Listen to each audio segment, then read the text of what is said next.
গুরুত্বপূর্ণ খবর রয়েছে। হয়তো কোথাও ইতিবাচক একটা জায়গা তৈরি হয়েছে, একটা সম্ভাবনার জায়গা তৈরি হয়েছে, যার জন্য আমরা নিউ নর্মালে ফিরছি।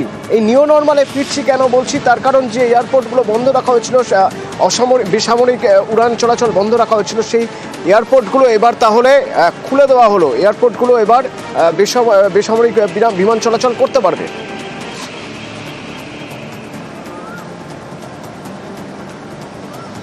একেবারেই তাই। অসামরিক বিমান পরিবহন মন্ত্রকের তরফ থেকে কিছুক্ষণ আগে জানিয়ে দেওয়া হয়েছে যে 32টা বিমানবন্দরে নোটাম জারি করা হয়েছিল। 15 তারিখ 5টা 29 পর্যন্ত যে নোটাম জারি করা ছিল সেটাকে প্রত্যাহার করা হয়েছে।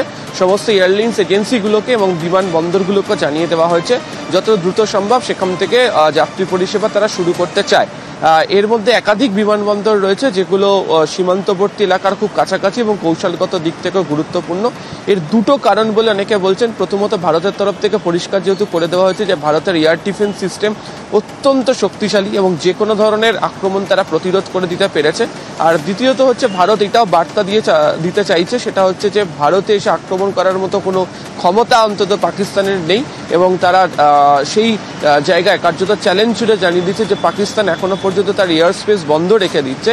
ভারতের এয়ার স্পেস খোলা এবং হচ্ছে এই 32টা বিমানবন্দরকে তারা পুনরায় চালু করে দিচ্ছে। ধন্যবাদ আবির।